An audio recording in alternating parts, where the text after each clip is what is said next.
Muchas veces hemos dicho desde este púlpito que hemos humanizado o hemos mecanizado un montón de cosas que cuando se trata de Dios no deberían ser así. Funcionamos en automático en muchísimas áreas de nuestra vida.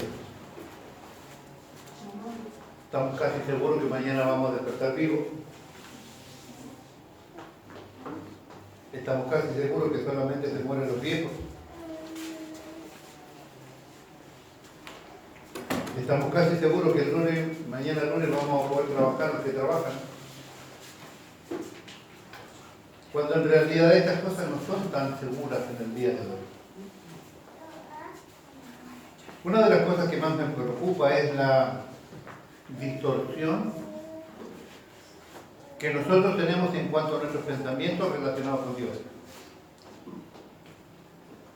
No hemos logrado aún, sé que el Espíritu de Dios sigue trabajando en nosotros, no hemos logrado aún poner nuestras mentes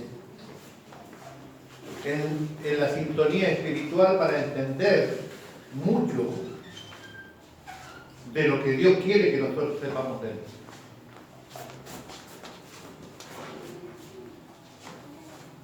Sé que producto de la opresión de nuestro enemigo estamos en una guerra, pero también de la despreocupación del pueblo cristiano.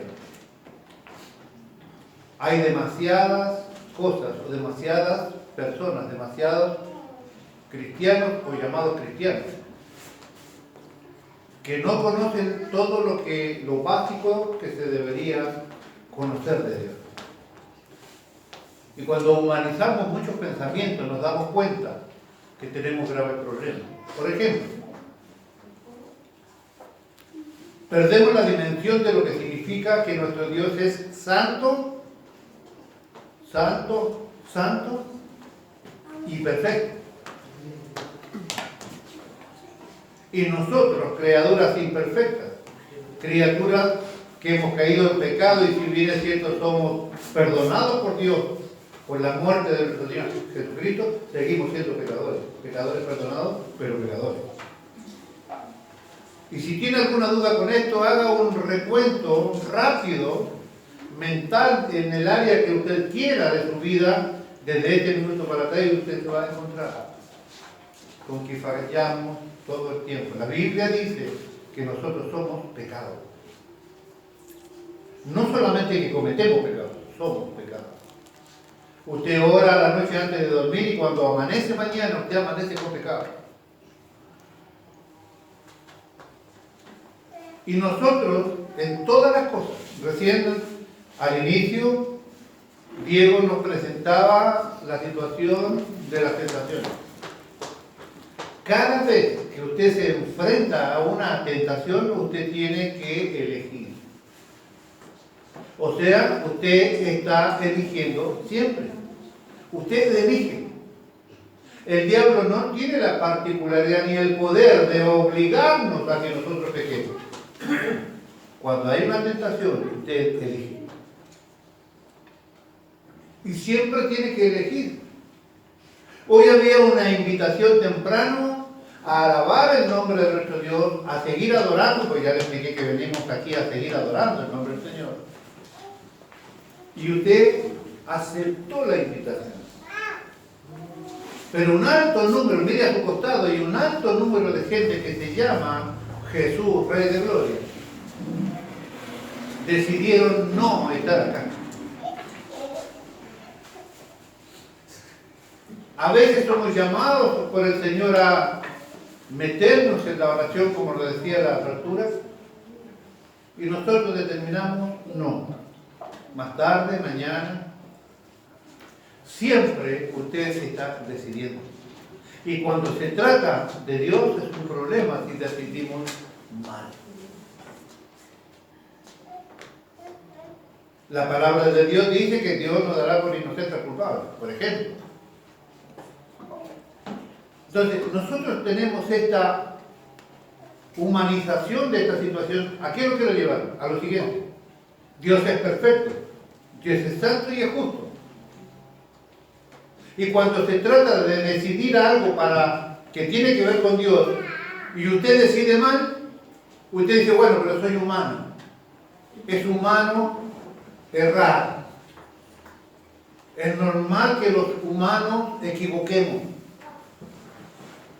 Dios en su perfección, Dios en su santidad, Dios en lo exquisito que Él es para todas las cosas, no le agrada, no le gusta ni participa de ninguna equivocación. Que su amor, que su gracia infinita y misericordia puedan recubrir, que la muerte de Cristo en la cruz pueda recubrir nuestra vida para que Dios perdone todas nuestras equivocaciones. No resta que a Dios no le agrada la equivocación porque Él es perfecto. Y nos ha ido capacitando y nos ha ido revelando su palabra, abriendo esta vida de oscuridad para que tengamos luz en Cristo y podamos entender que nosotros hemos sido capacitados por Dios para no errar tanto. Tenemos la mente de Cristo. Lo dice la palabra, y ya le he dicho hasta el recansancio. Si la palabra dice tal cosa, usted solo tiene que creer lo que está escrito. Amén. Mas vosotros estaréis en la mente de Cristo. ¿Qué duda puedo tener yo si me considero cristiano? ¿Qué duda puedo tener yo si Cristo ha muerto por mí? ¿Qué duda puedo tener yo que declaro que estoy juntamente con Cristo crucificado? Ya no vivo yo, más Cristo vive. ¿Qué puedo tener de duda que Corintio me diga a mí, mas vos tenés la mente de Cristo? Entonces tengo que pensar como Cristo, tengo la responsabilidad de pensar como Él. Para eso tengo que saber cómo Él piensa. Tengo que conocerlo a Él. ¿Cómo errar menos? Conociendo las Escrituras y poniéndolas por obra.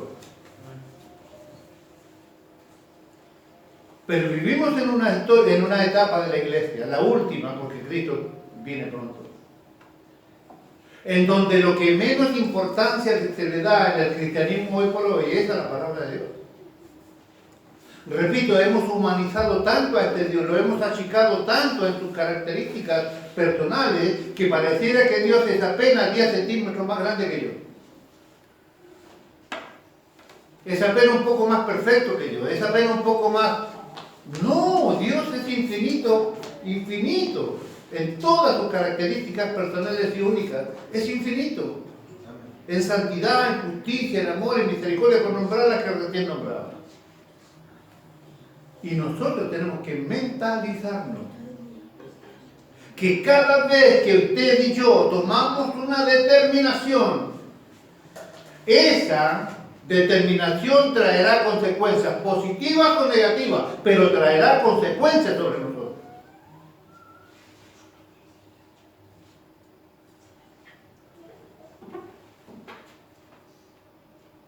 Decidir equivocadamente, teniendo la revelación de la palabra de Dios. Venimos en este tiempo estudiando sobre la Trinidad, ¿verdad? Juan 17, la oración intercesora de Cristo en favor de la iglesia, de los discípulos y de nosotros.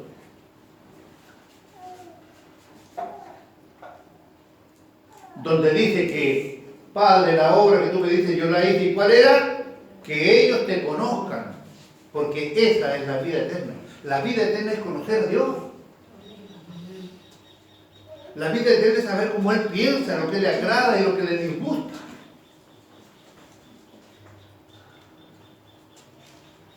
Debemos tomar conciencia con quién estamos relacionados. Cristo, el Padre Celestial y el Espíritu Santo, un solo Dios. Necesitamos nosotros entender quiénes son estas tres personas y este Dios.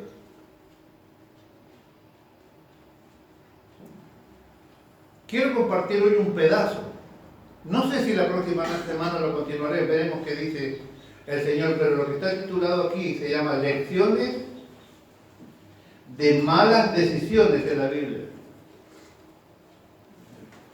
Y yo quiero que pongamos atención. Yo tengo 6 o 7 u 8 personas identificadas aquí que tomaron malas determinaciones, pero yo pretendo que aunque alcancemos a ver una hoy, nos tomemos el trabajo de identificar que cualquiera de nosotros podría ser esta persona.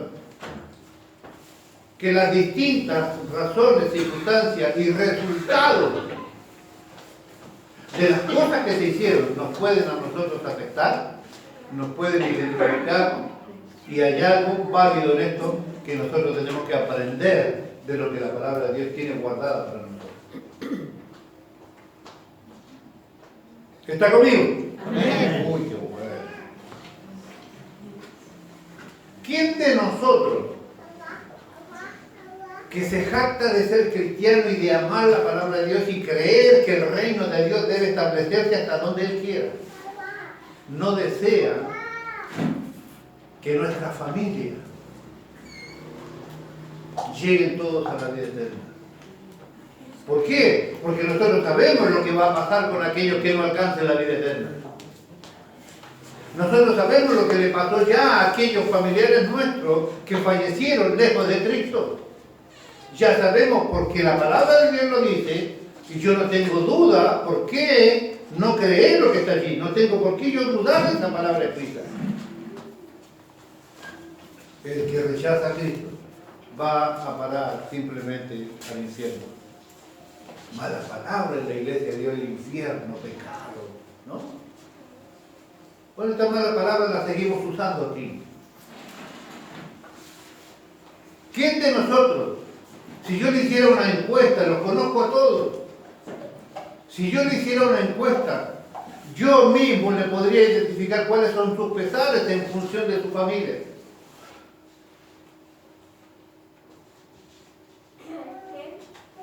Por muchos años, cuando entendí que Dios quería que yo hiciera algo de esta miserable vida que llevaba,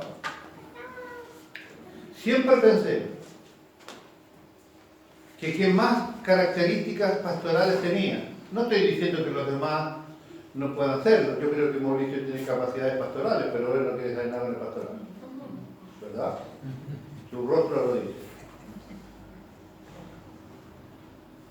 Siempre pensé que lo que yo pudiese empezar, lo seguiría el pastor Esteban.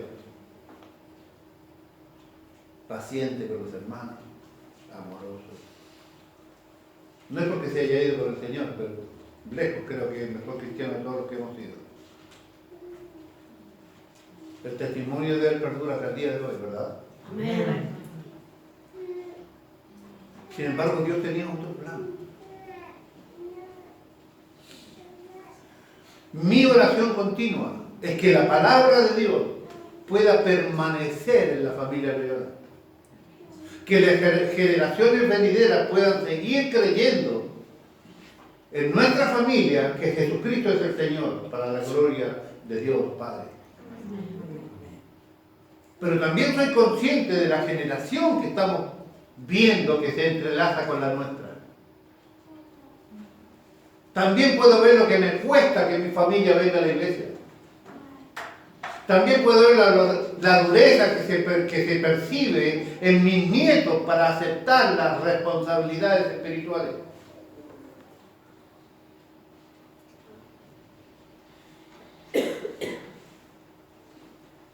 Dios me enfrentó. Recién cantaba, me decía que Dios es mi fortaleza.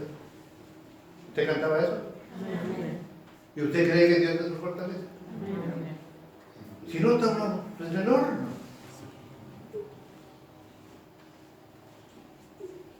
Me acomplo las palabras de Rocío. No somos nosotros capaces de enfrentar nada que tenga que ver con la vida espiritual. Nada. Si usted se puede arrepentir de algo, es porque el Espíritu Santo te dio poder de arrepentimiento.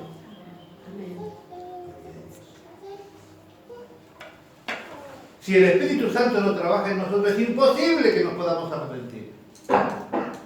Si usted puede perseverar en el Señor, porque el Señor te dio el espíritu de perseverancia, porque de lo contrario no podríamos perseverar en la fe. Porque si creemos en Dios y en su palabra, es porque Dios nos ha dado la capacidad de creer, porque de lo contrario no podríamos creer en Él. Nada tenemos nosotros para poder agradar a Dios. Es que esa es la gracia del Señor. Este Dios Santo trabajando con estos imperfectos. Maravilloso. Gracias a Dios. ¿Cuál es nuestra responsabilidad de entender con quién primero estamos relacionados? Segundo, ¿cuáles son las responsabilidades que nosotros tenemos en función de este conocimiento? Y tercero, ¿cómo nosotros podemos visualizar? Hagan poco solo. ¿Cómo podemos visualizar nuestro mejor desarrollo de nuestra vida en función de las decisiones que tomamos? ¿Está conmigo? Amén. Bien. Lecciones de malas decisiones en la Biblia. A lo largo de la Biblia encontramos ejemplos de personas que tomaron decisiones equivocadas, que fueron o que tuvieron un impacto duradero en sus vidas, en las de sus familias y también en el medio donde se movían. A través de estas historias podemos aprender valiosas lecciones sobre la importancia de tomar decisiones sabias y alineadas con la voluntad de Dios revelada en su palabra. Hoy examinaremos algunos ejemplos de malas decisiones en la Biblia y extraeremos enseñanzas para aplicarlas a nuestras propias vidas en el tiempo presente. Le voy a nombrar a los personajes que tengo aquí para ver, si usted conoce un poquito de cada uno de ellos, se dará cuenta de la riqueza que hay en esto para poder nosotros no cometer, ni terminar, ni eliminar bendiciones de nuestras familias y generaciones producto de esto. Elí.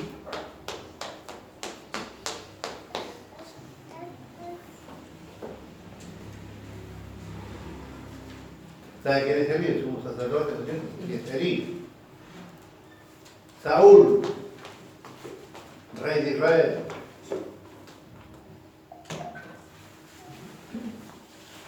El rey David, Pilato, Félix, entre otros. La lista es larga, la lista sigue.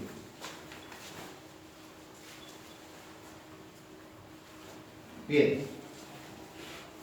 Vamos a revisar un poquito la vida de Elí. Vamos que por favor en su Biblia, Primera de Samuel.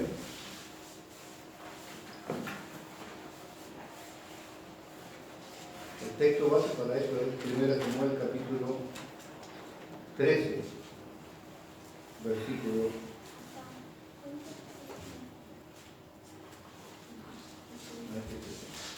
No quiero usar la memoria para no equivocar.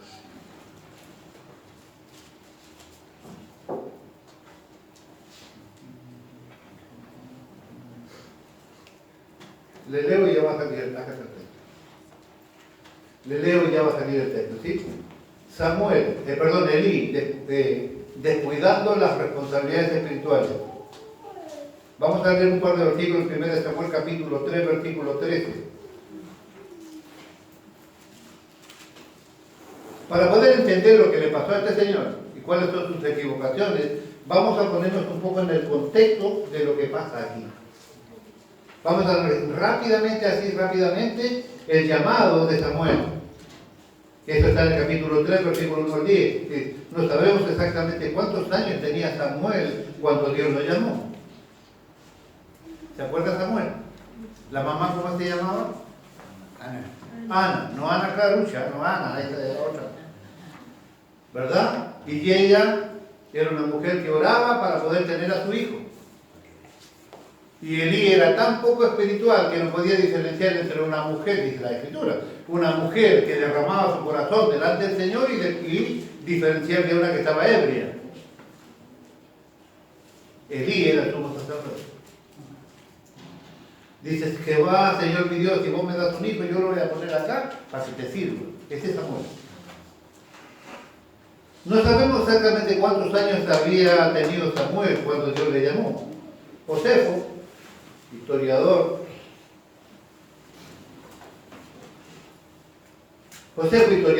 judío que vivió del 37 al 100 después de Cristo, comenta en su quinto libro de Antigüedades que Samuel tenía como 12 años. Pero lo dice sin dar ningún argumento ni ninguna explicación. Él dijo así.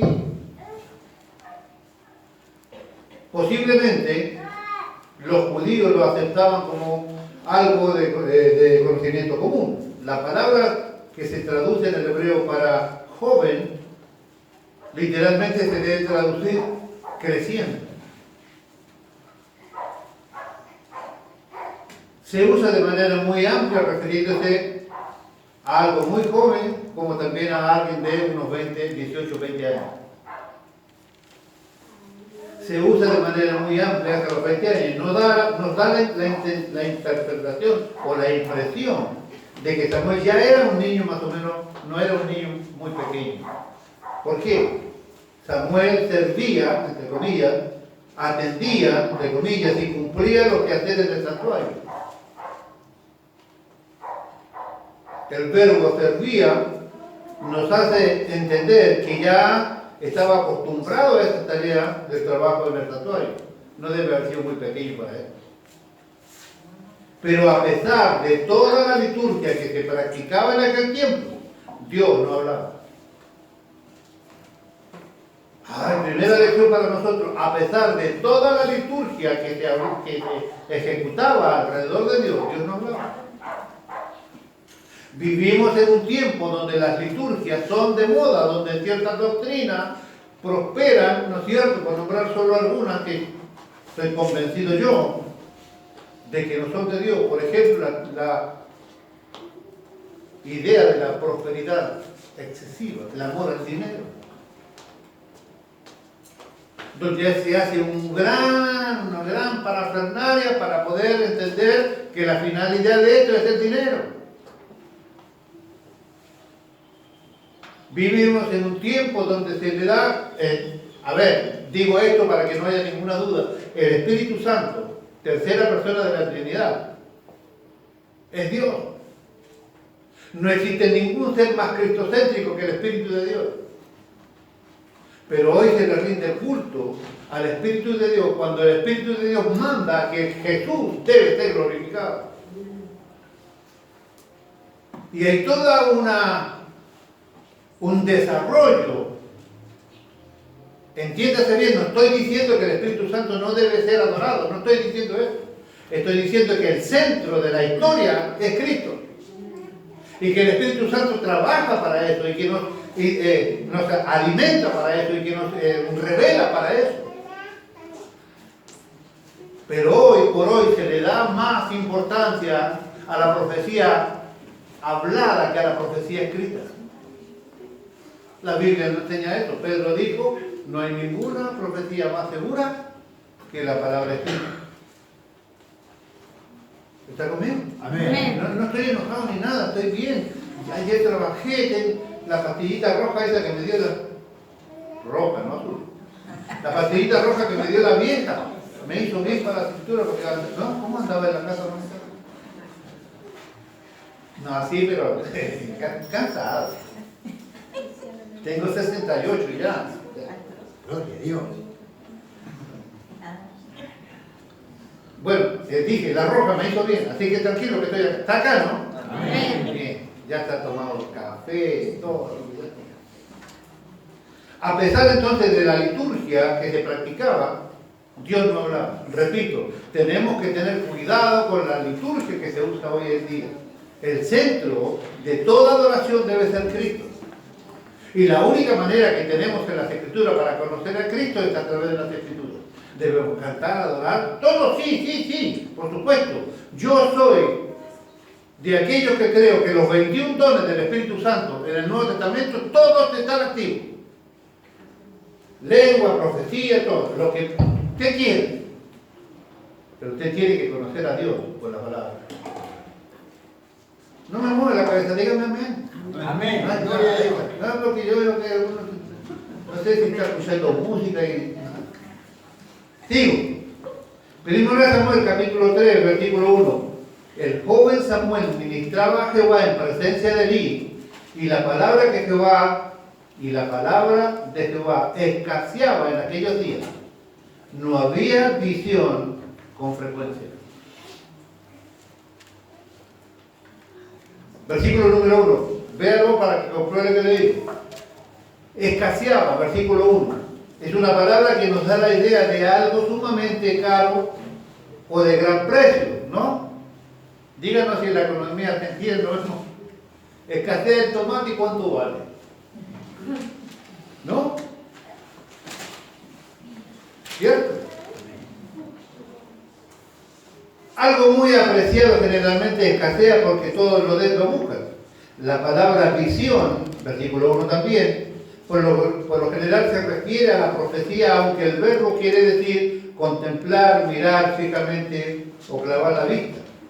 Ni los profetas recibían revelación de Dios en aquellos días. Ni los profetas recibían revelación de Dios en estos días. Esto no se revelaba por el motivo claro que se lo muestro ahora. Los líderes de la vida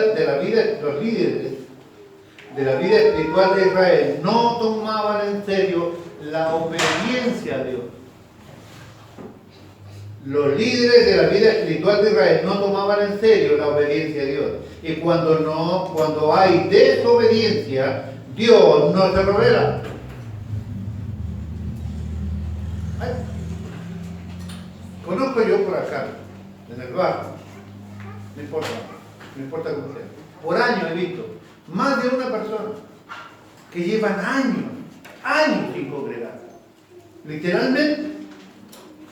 Pero hermano, Dios le habla todos los días. Lo que tiene que hacer el desayuno, lo que tiene que hacer de comer, lo que tiene que hacerle o que no le haga la noche al marido cena. ¿Me entienden lo que le digo? Pero llevan, no sé, 10 años sin congregar. ¿Cómo puedo entender yo? ¿Usted entiende eso? Después me explica, porque yo no entiendo. Esto no se revela. Y el motivo es el siguiente: los líderes de la vida espiritual de Israel no tomaban en serio la obediencia, y cuando no hay obediencia, Dios no se revela. Vamos a ver 1 Samuel 28, 6 dice: y consultó Saúl a Jehová, pero Jehová no le respondió ni por sueño, ni por Urim, ni por profeta. El hambre de la palabra de Dios, según Amós 8:11, es una consecuencia de la abierta y clara desprecio obstinadamente por ello. Dice así, Amós 8:11: he aquí vienen días, dice Jehová el Señor, en los cuales enviaré hambre a la tierra, no hambre de pan, ni sed de agua, sino de oír la palabra de Dios.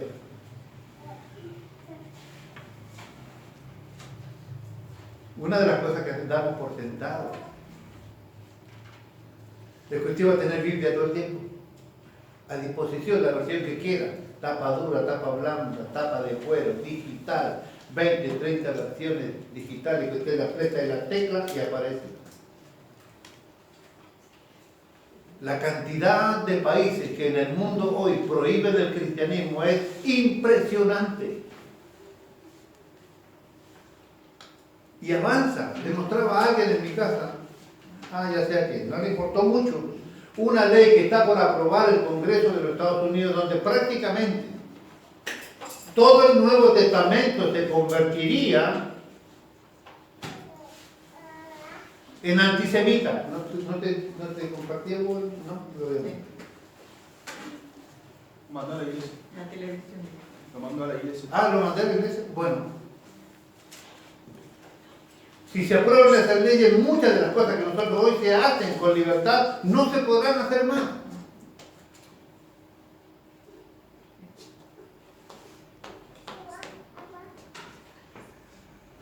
Hambre, personas que mueren. Nosotros conocemos a personas. Yo tengo, mi hija casualmente acaba de llegar hoy a Santiago después de haber estado sufriendo, pobrecita, 15 días en los Países Bajos, en Holanda. Fue a visitar a su amiga, que estaba casada con uno de los líderes de las misiones mundiales. El marido de Jimena Bennett trafica Biblia para Egipto.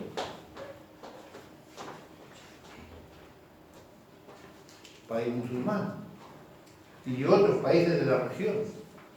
¿Usted sabe qué le pasa si lo encuentran? Lo matan o lo meten preso por años. Eso pasa hoy. No siempre tendremos la palabra a la mano. Somos una iglesia de los tipos de iglesia en extinción. Repito, por un lado se le da mucha importancia a la profecía hablada y se le da muy poca importancia al estudio de las Escrituras. Única manera de conocer a Dios. Necesitamos aprovechar lo que Dios nos da, esta posibilidad de tener y conocer palabras de Dios. Pero había una luz de esperanza. Dios vio en Samuel, sin embargo, un instrumento limpio para poder usar. El muchacho dormía dentro del santuario, entre paréntesis, lo que servía o recién se desconoce en esta parte del segmento bíblico. Repito, el muchacho dormía dentro del santuario, lo que sería una cosa desconocida hasta aquí. Evidentemente tenía un cuarto al lado del santuario. En la madrugada Dios le habló a Samuel. ¿Se recuerdan? 3 veces no sabía qué contestar. Hasta que la instrucción de Elí le dice cómo debe responderle para que Dios terminara su mandato. La lámpara de Dios tenía ese candelero de oro con los 7 brazos que iluminaba el santuario toda la noche, según Éxodo capítulo 27, versículo 21. Siempre ha sido un símbolo común de Dios entre el pueblo y se conoce como el menorá entre los israelitas. Típicamente nos habla de Jesucristo, la luz del mundo, según Juan capítulo 8, versículo 12. Dios llama 3 veces a Samuel, sin que el muchacho reconozca su voz. Versículo 7. Aclara que todavía Samuel no conocía personalmente a Jehová, ni la palabra de Jehová le había sido aún revelada. Samuel responde 3 veces, heme aquí, literalmente traducido, aquí yo, según la explicación del comentario de Mundo y Pan. Solamente cuando Elí enseña, él responde, habla que tu siervo oye, versículo número 10. Dios entonces da el mensaje. ¿Por qué no lo hizo antes? Porque Dios simplemente nos habló de corridito y lo dio antes y toda esta situación. Samuel tenía que conocer la voz de Dios. Samuel tenía que entender claramente quién era que él le hablaba. Dios entonces le da el mensaje. Atención a esto, Samuel no había recibido este mensaje antes porque él estaba mirando al hombre. Ahora, con la instrucción de Elí, puede identificar correctamente la voz de Dios. Ahora está atento a Dios, ya no mira al hombre. El versículo justo del medio de la Biblia, según los eruditos bíblicos, el Salmo 118, versículo 8, aconseja esto, que dice, mejor es refugiarse en Jehová que confiar en el hombre. Este versículo debe estar siempre en el centro de nuestra propia experiencia. Como Samuel fue inspirado por Dios para recibir y relatar esta revelación divina, nosotros tenemos iluminados en la revelación de su palabra para entender las cosas divinas, confiando y dependiendo exclusivamente del Espíritu Santo. 1 Corintios capítulo 2, versículo 12 dice, y nosotros no hemos recibido el Espíritu del mundo, sino el Espíritu que proviene de Dios, que nos separa lo que Dios nos ha concedido. Y aquí el corazón de esta experiencia de Dios, el resultado de la revelación. 1 Samuel capítulo 3, versículos 11 al 14, por favor síganme allí en su Biblia. 1 Samuel sí, capítulo 3, versículos 11 al 14. Leo, en el nombre del Señor. Y Jehová dijo a Samuel, he aquí, haré una cosa en Israel, que a quien la oyere, le retiñirán ambos oídos. Aquel día yo cumpliré contra Elí todas las cosas que he dicho sobre su casa, desde el principio hasta el fin, y le mostraré que yo juzgaré su casa para siempre por la iniquidad que él sabe, porque sus hijos han blasfemado a Dios y él no los ha estorbado. Por tanto, he aquí he jurado a la casa de Elí que la iniquidad de la casa de Elí no será expiada jamás, ni con sacrificio, ni con ofrenda. Dios preparaba a Samuel para que le diera este mensaje a Elí, el sumo sacerdote de Israel. Este es el mensaje, guárdelo. Ahora, ¿cuáles son los efectos de este mensaje? ¿Y por qué razón pasó esto? Todas las personas que escucharan este mensaje tendrían que en sus oídos un retiñir, un sonido. La palabra retiñir dice, la palabra hebrea se debería traducir por temblar, demostrar la profunda emoción que acompaña a reconocer la palabra de Dios expresada. Un sonido llamativo, un sonido fuerte, algo que te llamara poderosamente la atención. Ese es el espíritu de la palabra puesta allí. Esta expresión tiene que ver con el árabe para címbalo y nos da la idea de un sonido fuerte que impacta y llama la atención. Hasta ahora Elí y sus hijos no habían escuchado atentamente. Dios suponía que con este mensaje los oídos de Elí, los oídos de los hijos de Elí tendrían que provocar una reacción a esto. Con esto tendrían que atenderlo. Parece que la expresión fue común en los tiempos antiguos en Israel para impactar y aterrorizar. Jeremías nos da ejemplo, 19:3 que dice: dirás pues, oíd palabra de Jehová, oh reyes de Judá y moradores de Jerusalén. Así dice Jehová de los ejércitos, Dios de Israel: he aquí yo traigo mal sobre este lugar, y tal que a todo el que la oyere le retiñirán sus oídos. Es una forma antigua donde Dios nos direccionaba, entiendo yo, para que nosotros pongamos atención. Usted sabe claramente cuando Dios nos está hablando. Usted no peca ya de esa inocencia de no saber qué es lo que Dios está diciendo. Demasiada Biblia ha pasado por este púlpito como para que no pase. ¿Cuál de todos los pecados juzgaría Dios aquí en Israel? El pecado que Dios juzgaría era la blasfemia, versículo 13. Relea el versículo 13, por favor.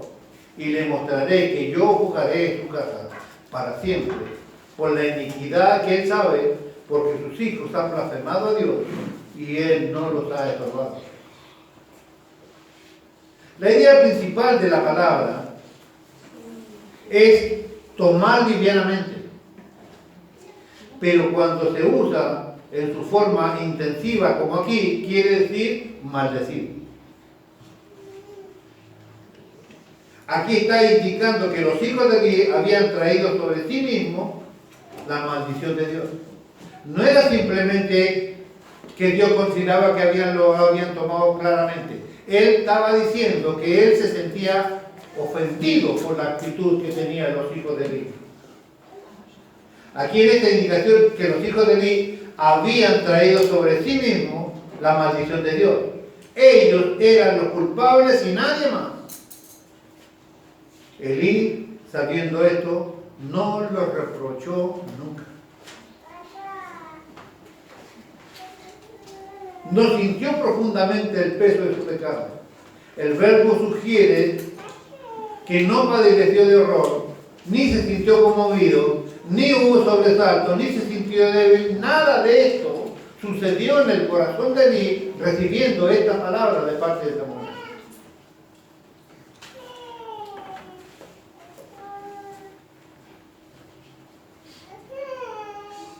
A todos aquellos que tienen hijos menores de edad, la responsabilidad de mostrarles que Cristo es el Señor es de cada uno de los padres.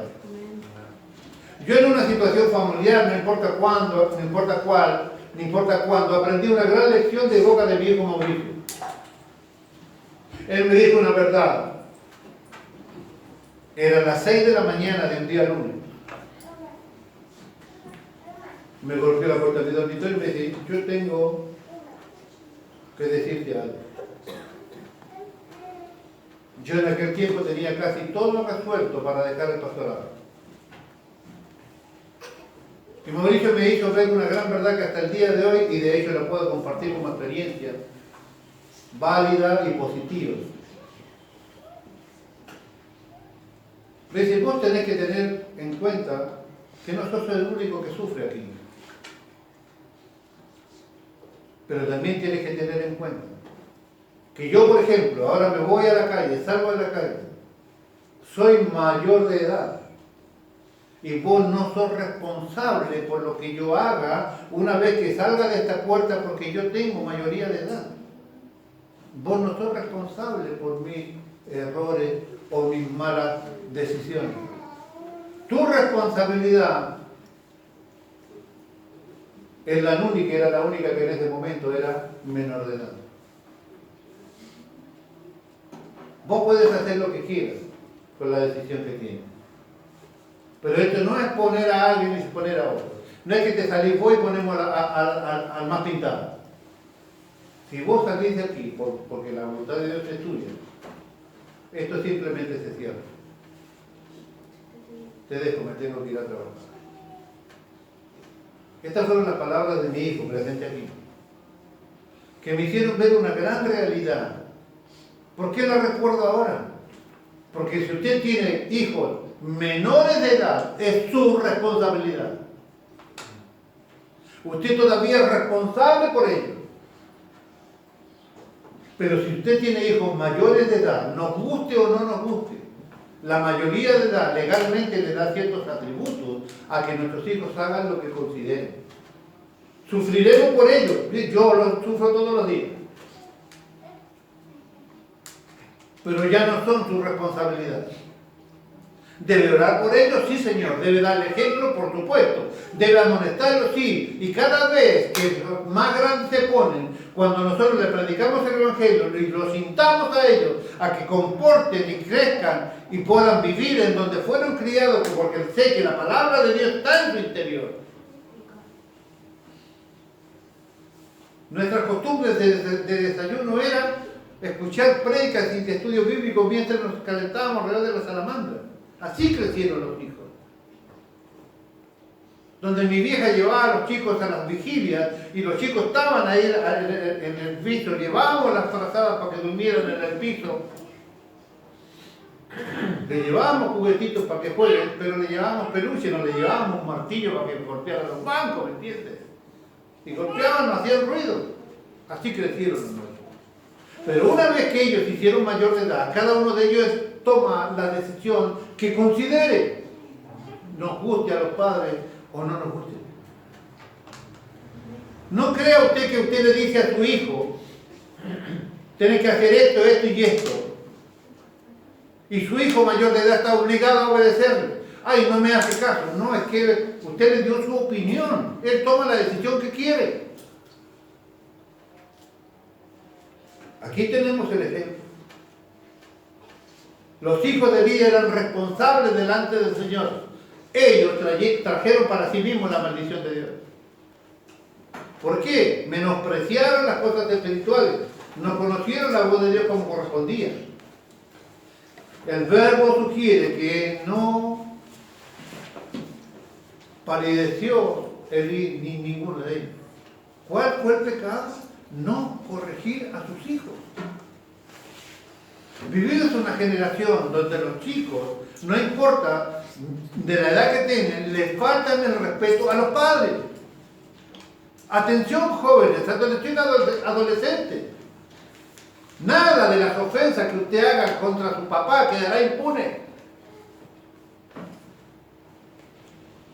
Ninguna de ellas. En ningún lado de la escritura, ni en ningún lado de la ley que protege a los menores te autoriza a faltarle el respeto a tu padre.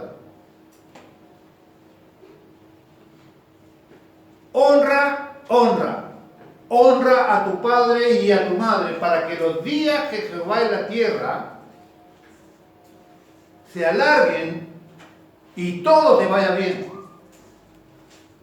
Es el primer mandamiento con promesa. Pero como yo le he enseñado a usted a leer la Biblia al revés, no patas para arriba, sino que interpretes. Si no honras a tu padre, si no honras a tu madre, los días que Jehová en la tierra se acortarán y todo te saldrá mal.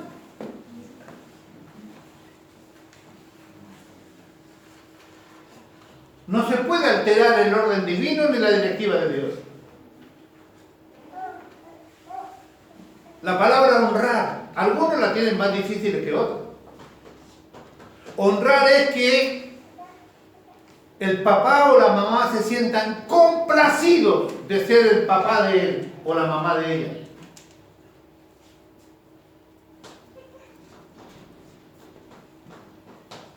Usted tiene que honrar a su Padre Celestial, Él se tiene que sentir complacido que usted sea el hijo.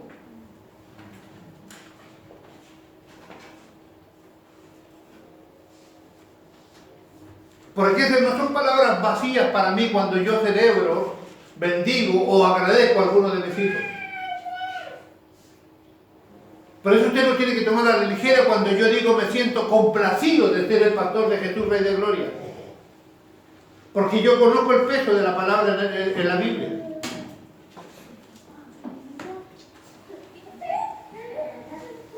Complacido. Claro, a veces complacer a una mamá cuesta un Perú, ¿no? Complacer a un papá cuesta un mundo. Y a veces hay otros padres y otras madres que cuestan menos.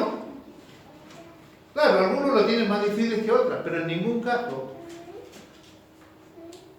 hay línea de pensamiento. Usted tiene que honrar a su padre y a su madre.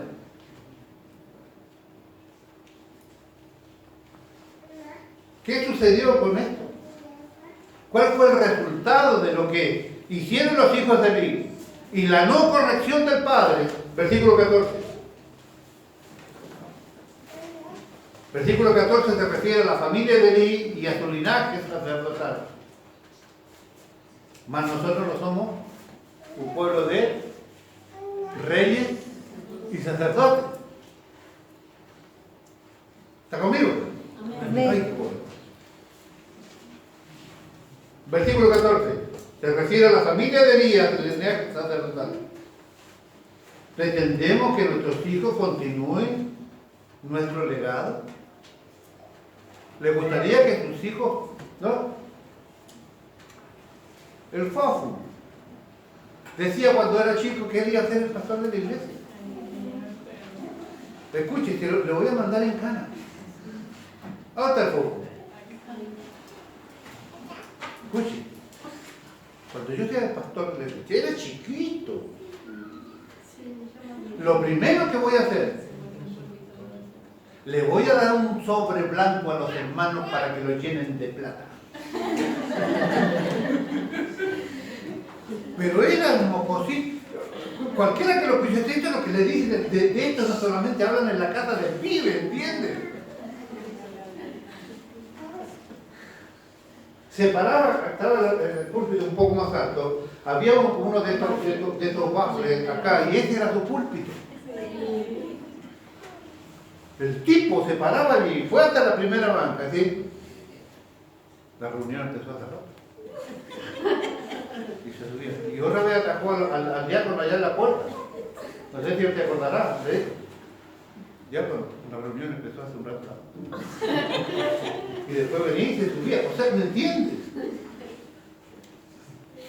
Ahora me cuesta un Perú traerlo a la reunión. Los días martes los paso por la casa de adelante, justo recién 5 minutos el tipo, y el poco no está durmiendo.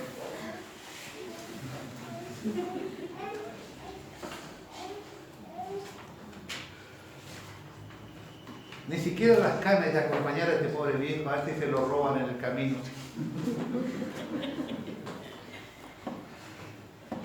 ¿Pretendemos que nuestros hijos continúen con nuestra labor? Supongamos que Cristo viene y usted es un verdadero cristiano y va en el rastro del Señor. Y usted tiene hijos que son 6 años, 5 años, hoy cada vez la edad de la conciencia es menor, cada vez Cristo va bajando la escala de defensa sobre los niños, porque si usted tiene que hacer una prueba. Orar es bueno o es malo, bueno, y robar es malo, y decir malas palabras es malo. Si esa criatura sabe el bueno y el malo, necesita a Cristo. Y si usted fuera un verdadero cristiano y usted se va con el Señor, ese quedará aquí a sufrir el resto de lo que viene en la Biblia. Porque Dios no tiene nietos, tiene solo hijos. ¿Qué es un nieto? El hijo del papá. No, todos se tienen que convertir personalmente en hijos. ¿Se puso a pensar usted en algún momento que por no corregir a su hijo ahora, como Elí no hizo con los suyos, se quedan a vivir la gran tribulación?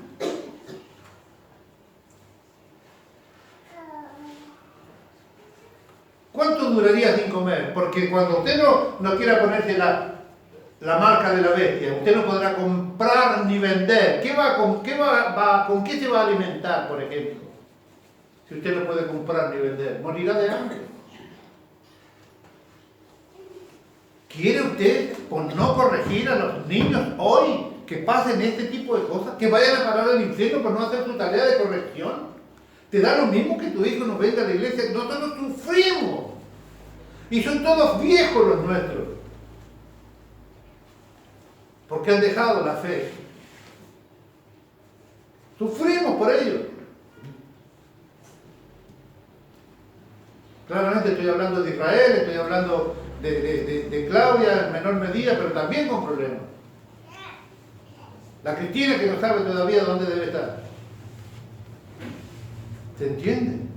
Porque yo sé lo que significa quedarse aquí o perder la salvación que por gracia Dios nos ha regalado, la muerte de Cristo. ¿Pensaste en los tuyos así alguna vez? Por no corregirlos ahora. Por dejar la primera vez que te falten el respeto y te contesten como se les ocurra. Ay, no quiere ir, me voy sola. Agarraron los pelos y el menor de edad, traerlo hasta aquí. Porque la fe viene por el oír la palabra de Dios. Claro, depende de una manera de decir. Convénzalo, tráigalo, mira, vos no te mandás sola, vamos, vení. Hoy vas a reclamar, pero algún día me lo vas a agradecer. Y usted sabe que la fe viene por el oír y el Espíritu Santo hará algo con eso.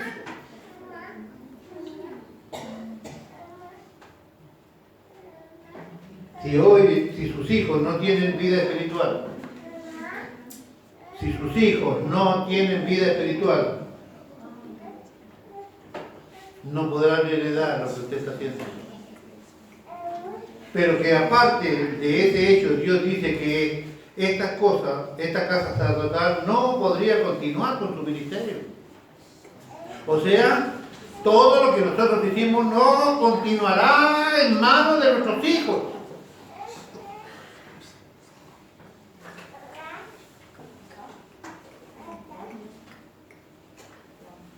No había sacrificio que pudiera expiar, cubrir el pecado de ellos, sencillamente porque pecaron voluntariamente a sabiendas. Pecaron voluntariamente. Hebreos 10:26, porque si pecamos voluntariamente después de haber recibido el conocimiento de la verdad, ya no quedan más sacrificios por los pecados.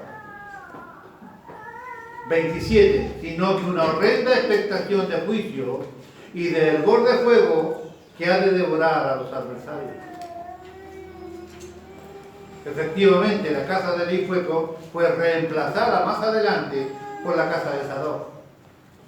Elí, el sumo sacerdote de Israel, tomó una mala decisión al no corregir las actitudes y las acciones de sus hijos.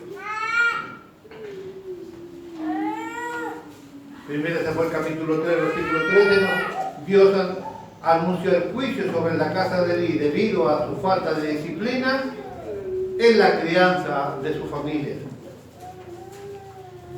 Su negligencia espiritual resultó en graves consecuencias para toda su familia y descendencia y también para el pueblo de Israel. Porque usted no sabe lo que Dios tiene preparado con sus hijos.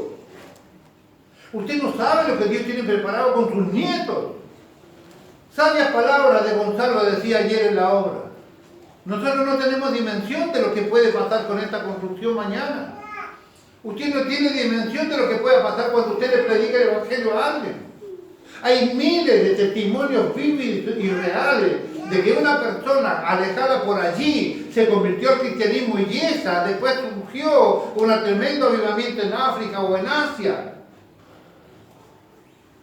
Usted no tiene que mirar solamente el presente. Los planes de Dios para nosotros son absolutamente extraños a veces. Pero te leí recién, si tu hijo no tiene vida espiritual porque no le interesa la fe, porque no le interesa, no esperes que el legado que vos estás haciendo perdure en tu familia. Y yo oro para que los míos puedan permanecer en la fe después que nos muramos. Quiero que mis nietos, todos ellos, puedan entender que Cristo es el Señor de sus vidas.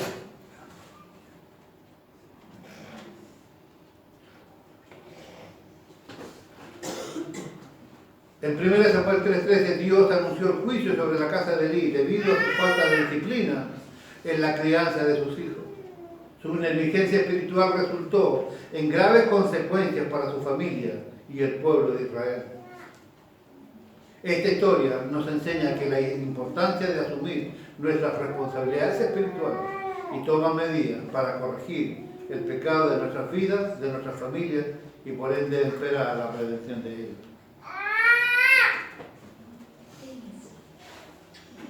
Todos nosotros nos podemos identificar sin problema en esto. ¿Quién de nosotros no tiene hijos que no están yendo a la iglesia? ¿Quién de nosotros no tiene hijos que haya despreciado la fe? ¿Quién de nosotros tiene asegurado que nuestros nietos van a ser verdaderos cristianos y siervos de Dios? Porque si nosotros entendemos algo, sabemos lo que significa ser cristiano, sabemos lo que significa y valoramos que Dios te revele su palabra y te ha revelado a Cristo. Si nosotros podemos entender que el laburo, la profesión, la universidad, los departamentos, la casa con pileta, todo eso perderá valor cuando vos vayas en camino al infierno. Estoy diciendo que los universitarios no tienen que estudiar. Sí, Señor, yo apoyo el estudio en todas sus formas.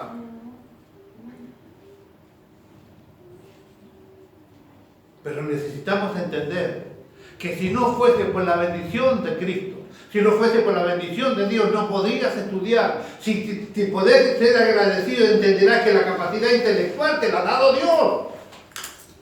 Que los medios económicos los ha provisto el Señor. Que la salud que tienes para entender y ir hasta allá te lo ha regalado Dios todos los días. Como decía al principio, nada podemos hacer sin Él. Jesús lo dijo. Y basta con esa palabra. Sin mí nada puedes hacer.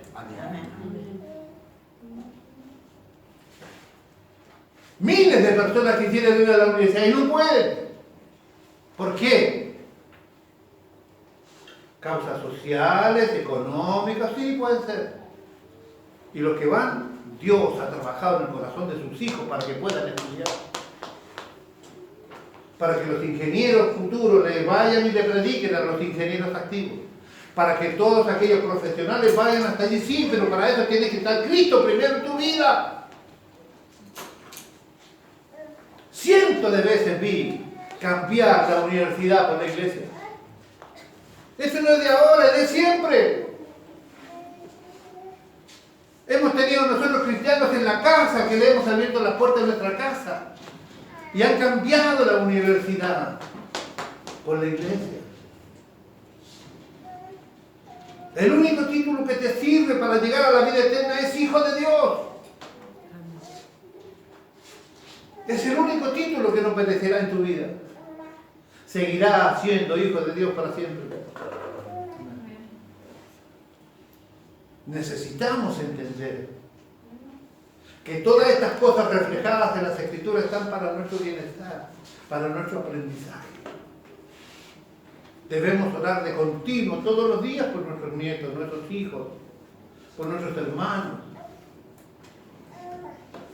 No es un sentir mentiroso cuando uno dice, yo te quiero. Ella declara, puedo usarte de ejemplo, ella declara que yo soy tu papá desde el día que se murió el suyo. Y me respeta como tal y yo la trato como tal, como hija, ¿verdad? Tengo ese sentir porque soy un tipo viejo, porque me metieron tantos nietos que ya me acostumbré a ellos. Cuando yo le estuve diciendo por años, no quiero nietos, y ahora me muero cuando no veo a mis nietos. No me muero, pero me pongo más viejo.